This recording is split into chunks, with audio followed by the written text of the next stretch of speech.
Season 2 की पहली episode की शुरुआत में एक मीडिया हाउस दिखाया जाता है जिसमें एक लड़की जिसका नाम शेखा होता है मिस्टर पाटिल के असिस्टेंट काली को फोन करती है। Mister Patil Indian cricket board के चेयरमैन होते हैं और उन्होंने आज इनके टीवी में प्रोग्राम में आने का वादा किया होता है। शेखा उससे पूछती है कि आप कब तक स्टूडियो आ जाएंगे और वो कहता है कि मिस्टर पाटिल आज बिजी हैं, आज नहीं आ सकेंगे। इधर शो वालों ने एक महीने से इस इंटरव्यू की प्रमोशन की होती है और वो सब परेशान हो जाते हैं कि अब क्या होगा। शेखा अंदर जाती है और अपने एंकर जिसका नाम गैरिश होता है उसको बताती है कि मिस्टर पाटिल ने शो में आने से इनकार कर दिया है। गैरिश कहता है हमने लोगों से कमिटमेंट किया है, इंटरव्यू तो होगा।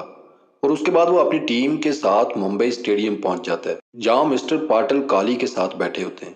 काली इस मीडिया टीम से मिलने के बाद आके मिस्टर पाटिल को सवालों की लिस्ट देता है और बताता है कि सर उन्होंने सीधे सिंपल से सवाल करने हैं, कोई टेढ़ा सवाल नहीं है, आप इंटरव्यू दे दें। और मिस्टर पाटिल मान जाता है। कैमरा ऑन होते ही गैरिश पाटिल से सवाल करता है कि सर पीपीएल के पिछले सीजन में जो हुआ वो सबको लगता है कि नॉर्मल नहीं था, लोग कहते हैं लीग फिक्स थी। जिस पर पाटिल कहता है लोगों के कहने से क्या होता है। एंकर अगला सवाल करता है कि निरंजन सूरी का कत्ल हुआ, आप उस पर भी चुप रहे। पाटिल कहता है पुलिस रिपोर्ट पढ़ लो, उसमें साफ लिखा है सूरी ने सुसाइड किया था। एंकर अगले सवाल में विक्रांत के गायब होने का पूछता है और साथ ये भी कि मुंबई मैवरिक्स को आपकी बेटी ने खरीद लिया, क्या ये कॉन्फ्लिक्ट ऑफ इंटरेस्ट नहीं है। जिस पर पाटिल जवाब देता है कि मेरी बेटी ने फंड रेजिंग की और लीगल तरीके से टीम खरीदी, इसमें कॉन्फ्लिक्ट ऑफ इंटरेस्ट कहाँ से आ गया। इसके बाद फिर एंकर टेढ़े सवाल पूछ रहा होता है और पाटिल उसी दौरान मोबाइल पे किसी को एसएमएस टाइप कर रहा होता है, क्योंकि एंकर ने जो भी सवाल पूछे थे वो पहले से तयशुदा सवालों से मुख्तलिफ थे। इंटरव्यू खत्म हो जाता है और जाते हुए गैरिश पाटिल को कहता है कि सर हम जिसका भी इंटरव्यू लेते हैं उसके साथ एक सेल्फी बनाते हैं। और फिर वो उसके साथ सेल्फी बनाता है। इसके बाद वो एंकर पाटिल से पूछता है कि सर आपने इंटरव्यू के दौरान किसको एसएमएस किया था। जिस पर पाटिल उसे कहता है कि ये तुम्हारी प्रोड्यूसर तुम्हें बताएगी।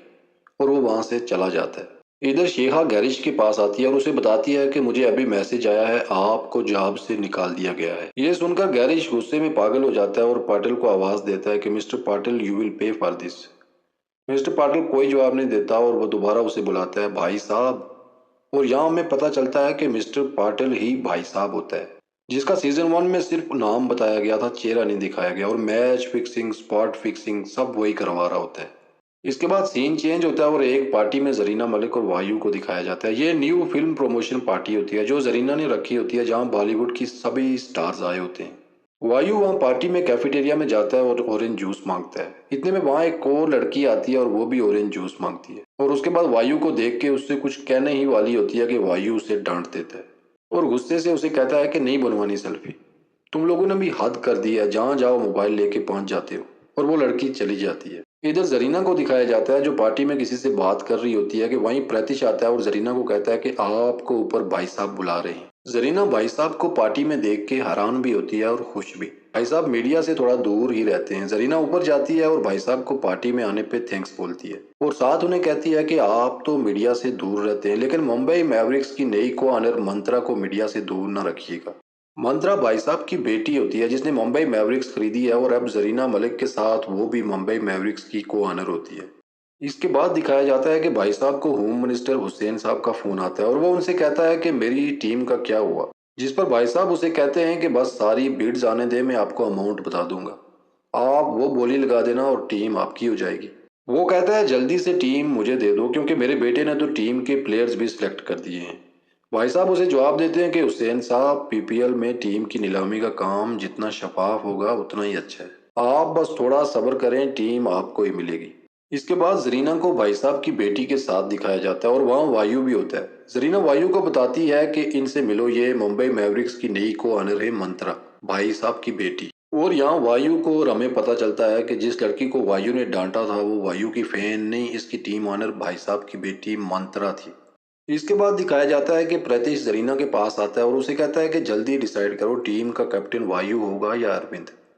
और जरीना उसे कहती है कि मुझे तो पता ही नहीं एक साल से कि अरविंद है किधर। यहाँ सीन चेंज होता है और अरविंद को वेस्ट इंडीज में दिखाया जाता है और वहीं हरियाणा हरिकेन्स के ऑनर हांडा साहब भी पहुंच जाते हैं और अरविंद को दोबारा टीम कैप्टन बनने की ऑफर करते हैं। अरविंद नहीं मान रहा होता और फिर हांडा साहब उसे ऑफर देते हैं कि अगर तुम मेरी टीम के कैप्टन बनो तो मैं निरंजन सूरी का केस दोबारा खुलवाऊंगा और उसके कातलों को सजा भी दिलवाऊंगा। ये ऑफर सुन के अरविंद डील डन कर देता है। इसके बाद दिखाया जाता है कि रोहिणी एक जगह प्रेजेंटेशन दे रही होती है कि वहीं अरविंद आता है और रोहिणी को बताता है कि वो वापस आ गया है और उसे कहता है कि तुम हरियाणा हरिकेन्स के साथ काम करो, जिस पर वो कहती है मुझे यहाँ वायु का भी ख्याल रखना होता है, अगर वायु माने तो मुझे कोई मसला नहीं है। वहीं वायु भी आ जाता है और अरविंद उसे कहता है कि रोहिणी मुझे चाहिए अपने साथ, और वायु कहता है कि नहीं, रोहिणी हमें चाहिए। इसके बाद जरीना को गाड़ी में प्रतीश के साथ दिखाया जाता है, जहां वो उससे पूछती है कि कोच का क्या बना, और वो उसे बताता है कि इंग्लैंड क्रिकेट टीम का एक्स कोच एलेक्स फ्री है। इससे बात हुई है, लेकिन जब उसे पता चला कि टीम कैप्टन वायु होगा तो वो मुकर गया, बोला वायु के साथ मैं कोचिंग नहीं कर सकता। जिस पर जरीना उसे कहती है कि अभी वायु को कैप्टन अनाउंस नहीं करो, पहले कोच आ जाए, कैप्टन हम ऑक्शन के बाद अनाउंस कर देंगे। फिर दिखाया जाता है कि मुंबई मैवरिक्स कोच के लिए इंटरव्यू कर रहे होते हैं, लेकिन ढंग का कोई कोच नहीं मिल रहा होता, और वहीं एक अलेक्जेंडर नाम का कोच आता है जिसे सब वेलकम करते हैं, और यहाँ सीन चेंज हो जाता है। अगले सीन में अरविंद और हांडा को एक जगह दिखाया जाता है जहां कमिश्नर राठौर भी आता है, और अरविंद राठौर को देख के उसे मारने के लिए दौड़ता है, लेकिन हांडा बीच आ जाता है और उसे रोक लेता है। अरविंद कहता है मैं इस आदमी से कोई बात नहीं करूंगा, आपको नहीं पता इसने पिछले साल मेरे साथ क्या किया था।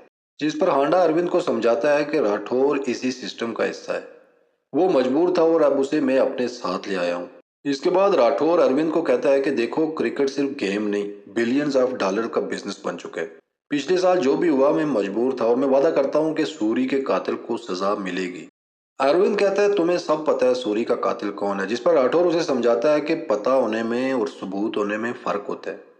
हमें सबूत चाहिए और हम मिलकर ढूंढेंगे, और मेरा वादा है कि सूरी का कातिल जेल की सलाखों के पीछे होगा। इसके बाद आयशा दीवान को भाई साहब के ऑफिस में दिखाया जाता है, और वो भाई साहब को कहती है कि मैं टीम खरीदना चाहती हूँ। भाई साहब उससे कहते हैं कि आप कब से क्रिकेट फैन हो गई, और आयशा कहती है भाई साहब टीम खरीदने के लिए क्रिकेट फैन होना जरूरी है क्या? अगर ऐसा होता तो आधे से ज्यादा टीम ऑनर्स डिस्क्वालीफाई हो जाते। भाई साहब उससे पूछते हैं कि तुम बेंगलोर की टीम ही क्यों खरीदना चाहती हो, और तुम्हारे पास इतने पैसे हैं क्या? जिस पर आयशा कहती है हाँ पैसे तो हैं, और साथ भाई साहब को कहती है कि इस बार इंडियन क्रिकेट बोर्ड के चेयरमैन के इलेक्शन होने वाले हैं, और 3 स्टेट्स के वोट्स बासु को पड़ेंगे, लेकिन अगर आप चाहें तो। यहाँ भाई साहब इसकी बात काटते हैं और उससे पूछते हैं कि क्या मुझे इलेक्शन जीतने के लिए अब तुम्हारी ज़रूरत होगी? जिस पर आयशा कहती है कि आपको नहीं है, लेकिन बासु को तो है मेरी ज़रूरत। यानी वो भाई साहब को समझा रही होती है कि अगर मैंने बासु की मदद की तो वो आपको हरा भी सकता है। अगले सीन में आयशा दीवान को मिस्टर हांडा के घर दिखाया जाता है, जहां वो उसे कहती है कि अब हमें मिलना बंद कर देना चाहिए, क्योंकि अब हमारे इंटरेस्ट सेम है। मुझे टीम मिल गई और आपको मेरी वजह से अरविंद मिल गया। वहीं सीन रिवाइंड होता है और दिखाया जाता है कि पीपीएल के लिए प्लेयर्स की ऑक्शन हो रही होती है, और हांडा साहब वहां अरविंद की कीमत 2 करोड़ लगाते हैं और 2 करोड़ की बोली देते हैं। ऑक्शन में अरविंद की बोली लगने के बाद वहां जो आदमी स्टेज सेक्रेटरी होता है वो बाकी सबसे पूछता है कि कोई है जो 2.5 करोड़ बोली लगाए और अरविंद को ले ले। सभी चुप होते हैं कि अचानक जरीना मलिक अरविंद की बोली लगाती है और 10 करोड़ की बिड देती है, जिसे सुन के अरविंद भी हैरान हो जाता है, और इधर हांडा साहब गाली बकते हैं, और यहीं ये पहली एपिसोड खत्म हो जाती है। ये अब अगली एपिसोड में पता चलेगा कि अरविंद को वापस हरियाणा हरिकेन्स में आयशा दीवान कैसे ले आई थी। क्या उसने भाई साहब को ब्लैकमेल किया था या कोई और जुगाड़ किया?